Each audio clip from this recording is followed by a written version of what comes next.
أعوذ بالله من الشيطان الرجيم. بسم الله الرحمن الرحيم.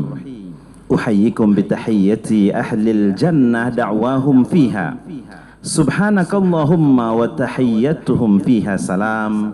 السلام عليكم ورحمة الله وبركاته. الحمد لله القائل أعوذ بالله من الشيطان الرجيم. بسم الله الرحمن الرحيم. ويل للمطففين الذين إذا اكتالوا على الناس يستوفون وإذا كالوهم أو وزنوهم يخسرون ألا يظن أولئك أنهم مبعوثون ليوم عظيم يوم يقوم الناس لرب العالمين.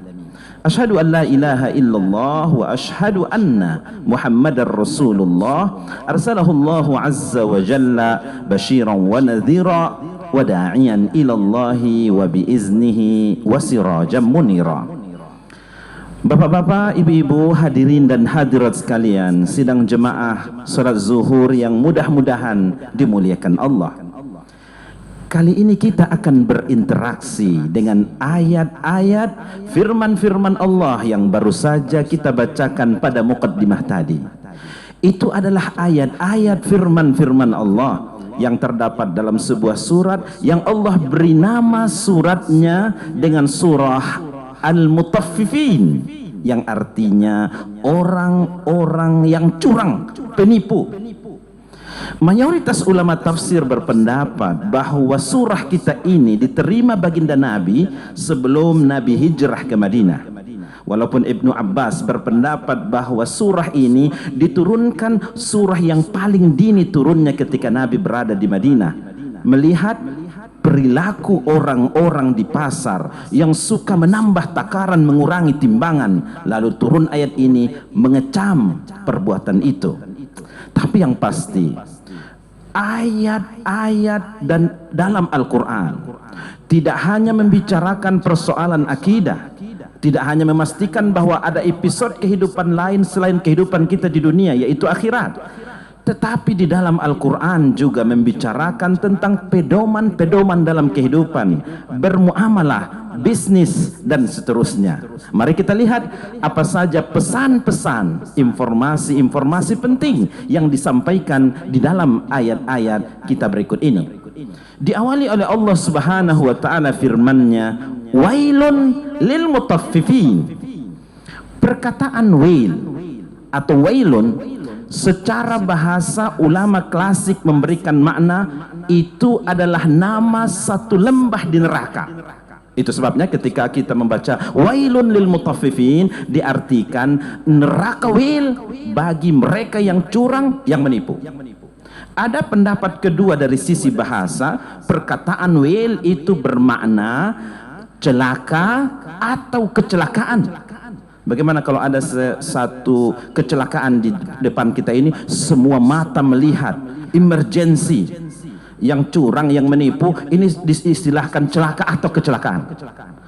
Oleh karena itu bila berjumpa dengan ayat kita wailun lil mutaffifin, celaka atau kecelakaan bagi mereka yang curang, yang menipu. Adapun perkataan mutaffifin secara bahasa ada yang berkata ini berakar dari kata tofaf. Tofaf itu dalam bahasa kita artinya meloncat pagar. Untuk apa pagar dibuat? Agar orang masuk ke kawasan melalui pintu. Ini dia meloncat pagar masuk ke kawasan ini. Ada dua kemungkinan. Kalau bukan gila, maling.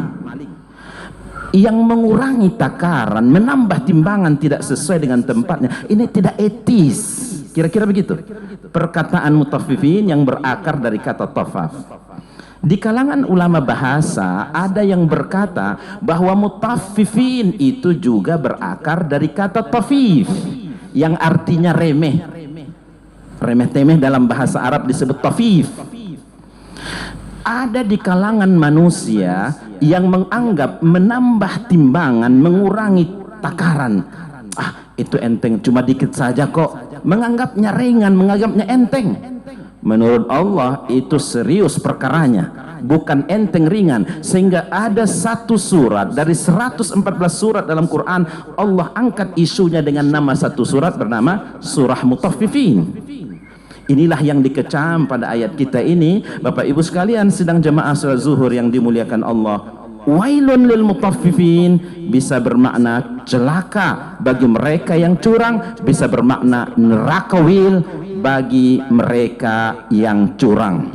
Bapak Ibu hadirin sekalian sedang jemaah salat zuhur yang dimuliakan Allah, kemudian Allah menjelaskan makna mutaffifin dalam perspektif surat ini, dan itu mutaffifin dijelaskan sendiri oleh Allah pada ayat yang kedua. Orang yang curang yang dikecam dalam ayat ini adalah alladzina idzaktalu 'alan nasi yastawfun, yaitu orang-orang yang apabila menerima takaran, menerima timbangan dari orang lain, minta dilebihkan, minta dicukupkan.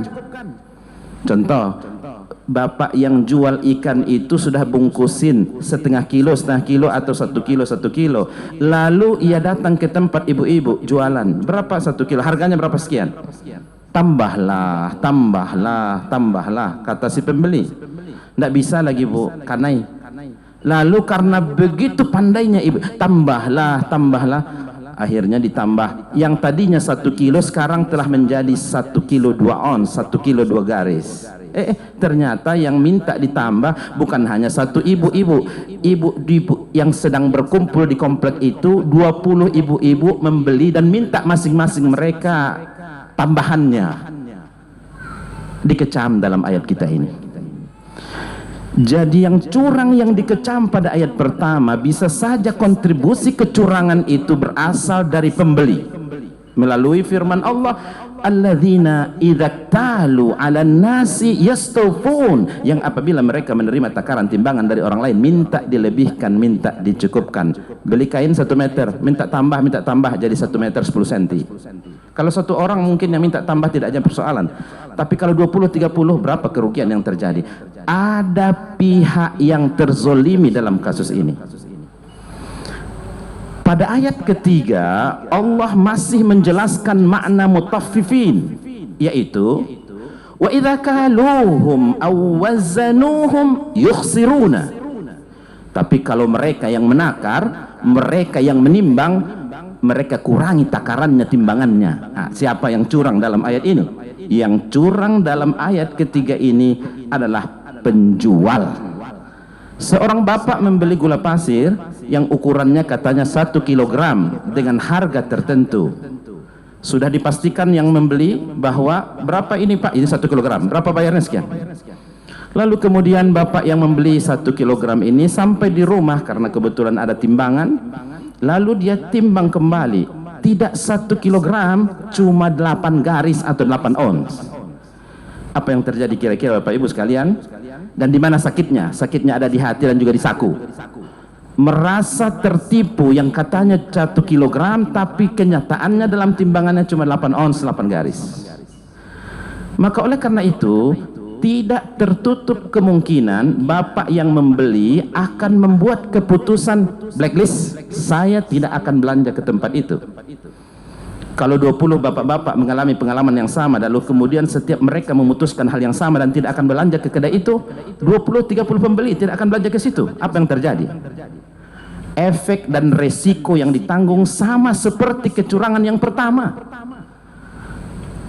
Bapak Ibu hadirin sekalian yang mudah-mudahan dimuliakan Allah, ketika dia membeli minta dilebihkan, ketika dia menakar menjual dia kurangi takaran timbangannya, standar ganda inilah yang dikecam dalam ayat kita ini. Wailun lil mutaffifin, neraka wil, celaka bagi mereka yang curang. Bapak Ibu hadirin sekalian sedang jemaah salat zuhur yang dimuliakan Allah, kenapa Allah atur urus juga yang kayak seperti ini? Karena Allah Subhanahu wa taala menginginkan terjadinya harmonisasi hubungan kita sesama kita. Bapak Ibu yang dimuliakan Allah, karena pembeli itu ketika datang ke kedai tidak akan berkata begini, oh dia satu masjid dengan kita, kurang-kurang sedikit takarannya tetap sajalah beli. Tidak begitu, tidak dia kenal pun orangnya, tapi kalau bagus takarannya, timbangannya, tidak ada yang menzolimi, tidak ada kecurangan, dia akan ajak orang lain akan belanja ke sana. Wailun lil mutaffifin alladzina idza talu 'alan nasi yastawfun wa idza kahaluhum aw wazanuhum yukhsirun. Sudah dijelaskan tentang definisi apa itu mutaffifin yang Allah sendiri menjelaskan di dalam ayat ini. Jadi kalau selama ini persepsi kita kecurangan itu hanyalah dari para penjual, tetapi kecurangan itu juga bisa berkontribusi dari pihak pembeli.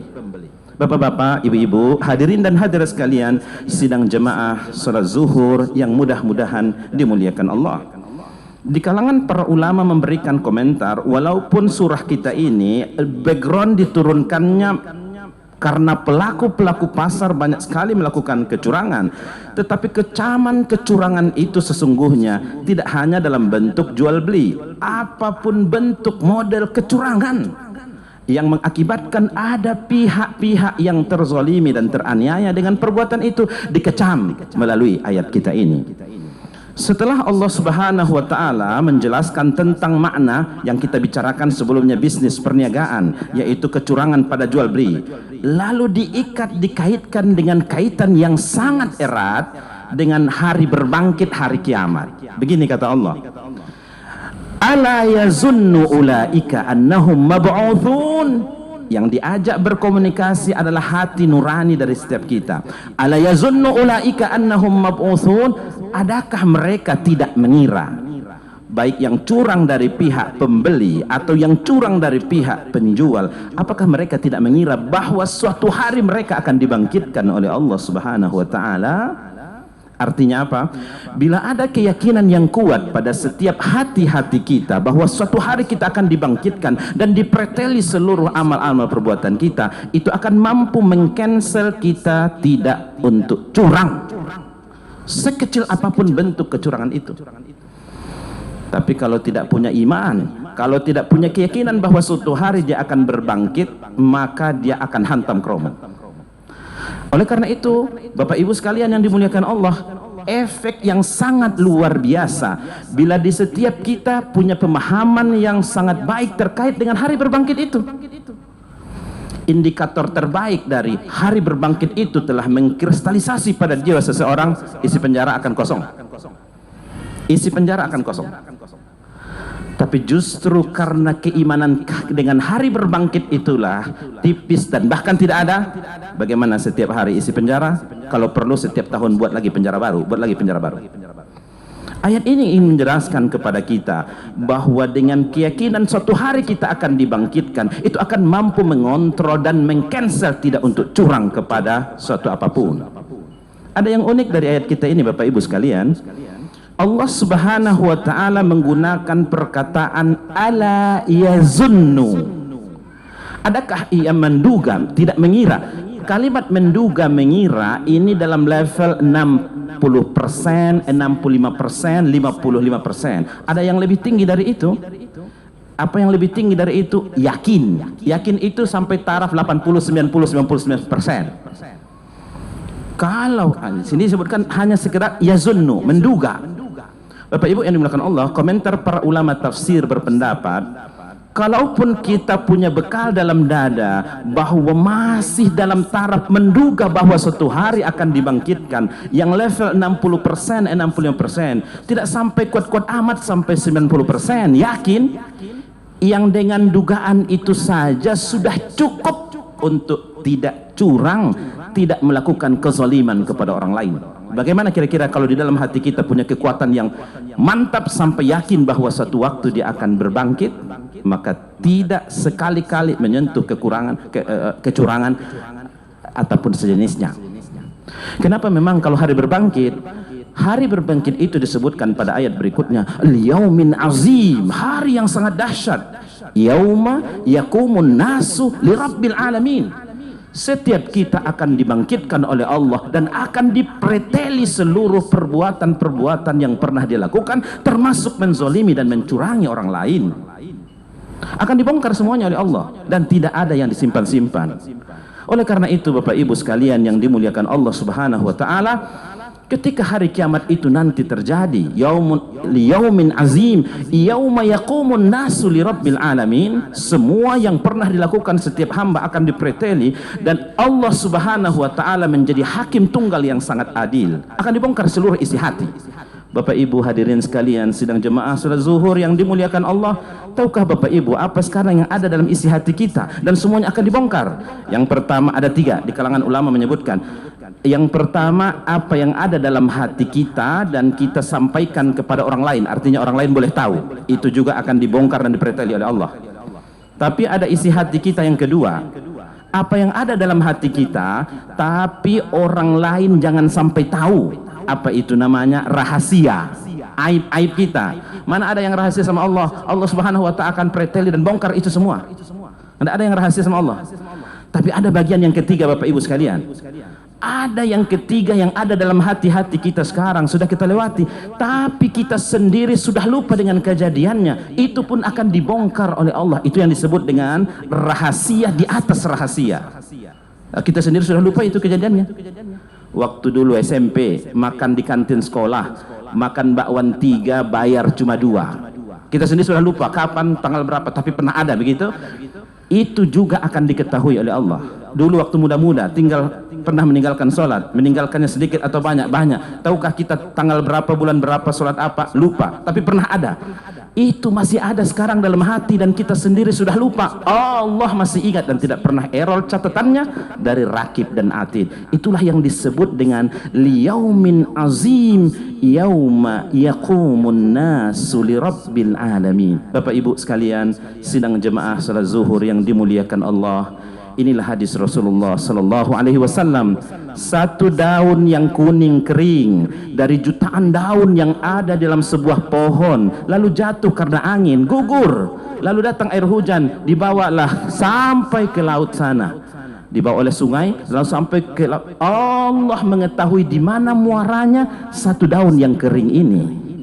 Kira-kira kalau satu kezoliman, penipuan yang kita lakukan, 1 dosa yang kita lakukan, 1 korupsi yang kita, apakah Allah akan lupa dengan itu? 1 daun yang jatuh yang kering saja akan diketahui oleh Allah muaranya. Bagaimana kira-kira dengan dosa-dosa yang kita lakukan yang sangat nyata? Fa'tabiru ya ulil absar la'allakum turhamun. Wabillahi taufiq wal hidayah. Wassalamualaikum warahmatullahi wabarakatuh. Allahu akbar, Allahu akbar. Asyhadu an la ilaha illallah. Asyhadu anna Muhammadar Rasulullah. حي على الصلاة حي على الفلاح قد قامت الصلاة قد قامت الصلاة الله أكبر الله أكبر لا إله إلا الله